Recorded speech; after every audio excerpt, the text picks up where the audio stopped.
সদ্য ঘোষিত পঞ্চায়ত নিৰ্বাচনৰ ফলাফল অনুসৰি 134টা ভোটৰ ব্যৱধানত পৰাজিত হয় এগৰাকী কংগ্ৰেছ প্ৰাৰ্থী আমিনুল ইছলাম। বিপৰীতে জয়ী হয় অগপৰ প্ৰাৰ্থী নুৰুল হক। 16 নং ভোমৰাগুৰি জিলা পৰিষদৰ বাবে এইবেলি নিৰ্বাচনত অৱতীৰ্ণ হৈছিল নিৰ্দলীয় প্ৰাৰ্থী দিলদাৰ হুছেইন, অসম গণ পৰিষদৰ নুৰুল হক, ভাৰতীয় জাতীয় কংগ্ৰেছ দলৰ পৰা আমিনুল ইছলাম।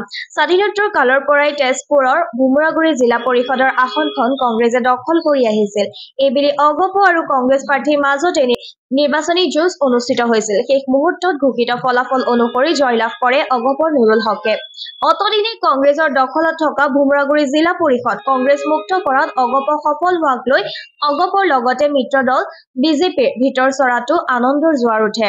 কিন্তু ফলাফল ঘোষণাৰ পিছতে ঘোষিত ফলাফলক লৈ অসন্তুষ্টি ব্যক্ত কৰিছে এগৰাকী পৰাজিত কংগ্ৰেছ প্ৰাৰ্থী আমিনুল ইছলামে। তেজপুৰ সমষ্টিৰ অন্তৰ্গত ভোমৰাগুৰি জিলা পৰিষদৰ কংগ্ৰেছ দলৰ প্ৰাৰ্থী হিচাপে প্ৰতিদ্বন্দ্বিতা আগবঢ়াইছিলোঁ আৰু ইয়াত মোৰ বিপক্ষে আছিলে এজিপি দলৰ প্ৰাৰ্থী নুৰুল হক ডাঙৰীয়া। তো ৰাতিপুৱা 11 তাৰিখে ৰাতিপুৱা 8 বজাৰ পৰা ভোট গণনা আৰম্ভ হৈছিলে। পিছদিনা 12 তাৰিখ ৰাতিপুৱা 10-11 বজালৈকে ভোট গণনা হৈছিল। তাৰপিছত মই শাৰীৰিক অসুস্থতাৰ কাৰণে অকণমান সময়ৰ কাৰণে মই বাহিৰত ওলাইছিলোঁ টেবলেট খাবৰ কাৰণে। তাৰপিছত যেতিয়া মই গম পালোঁ যে মোৰ ডিফাৰেঞ্চটো 134টা ভোট, লগে লগে মই আহি তাতে মই আপত্তি দৰ্শাইছিলোঁ যে গোটেইখিনি বস্তু মোৰ ৰিকাউণ্টিং লাগে। কিন্তু তেখেতসকলে ৰিকাউণ্টিং কৰিবৰ কাৰণে অমান্য হ'ল। তাৰপিছতে মই লগে লগে ষ্টেট ইলেকশ্যন কমিশ্যনাৰক মই মেইল কৰিলোঁ, মই জিলা আয়ুক্ত মহোদয়কো মেইল কৰিলোঁ আৰু আজি ৰাতিপুৱা মই হাৰ্ড কপিখন জিলা আয়ুক্ত মহোদয়ক মই দিছোঁ, মই চাৰ্কল অফিচাৰকো দিছোঁ আৰু ইলেকশ্যন অফিচাৰকো মই কপিখন দিছোঁ।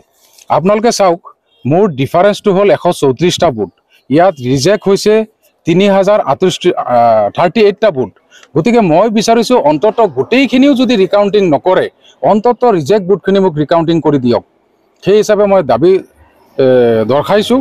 আৰু আপোনালোকে চাওক, ইয়াত পোষ্টেল বেলেটত 4122টা ভোট দেখুওৱা হৈছে। এটা আচৰিত হ'ব লগা কথা, কাৰণ পোষ্টেল বেলেটত 4122টা ভোট ক'ৰ পৰা আহিব। গতিকে ইয়াত মই হতবাক হৈছোঁ, সেইকাৰণে মই আপত্তি দৰ্শাইছোঁ। আমিনুলৰ অভিযোগ গণনা প্ৰক্ৰিয়াত বিসংগতি হৈছে। 4122 পোষ্টেল ভোট কোনো কাৰণতে হ'ব নোৱাৰে। আমিনুলৰ মতে সম্পূৰ্ণ ৰিকাউণ্টিং নকৰিলেও অন্ততঃ ৰিজেক্ট হোৱা 3038টা ভোটৰ ৰিকাউণ্টিং কৰক, অন্যথা এইগৰাকী প্ৰাৰ্থীয়ে আইনৰ আশ্ৰয় লোৱাৰ কথা উল্লেখ কৰে। মই ষ্টেট ইলেকশ্যন কমিশ্যনাৰক দিলোঁ, ডিষ্ট্ৰিক্ট কমিশ্যনাৰক দিলোঁ, ইলেকশ্যন অফিচাৰক দিলোঁ, চাৰ্কল অফিচাৰক দিলোঁ। আপোনাৰ মতে বিসংগতি হৈছে? ইয়াত বিসংগতি যেন লাগিছে, কাৰণ আপোনালোকে নিজে চিন্তা কৰক, পোষ্টেল বেলেটত 4122টা ভোট ক'ৰ পৰা আহিব? এইটোতো অসম্ভৱ কথা এটা। আৰু মই ৰিকাউণ্টিং বিচাৰিছোঁ, গতিকে মোৰ এইটো মই কৰিব পাৰোঁ, আপত্তি কৰিব পাৰোঁ। গতিকে ৰিকাউণ্টিং মোৰ কাৰণে ব্যৱস্থা কৰি দিব লাগে প্ৰশাসনে, কিন্তু কৰি দিয়া নাই। যদি প্ৰশাসনে তেনেকুৱা ধৰণৰ ব্যৱস্থা কৰি নিদিয়ে, তেতিয়াহ'লে মই আইনৰ আশ্ৰয় ল'ম।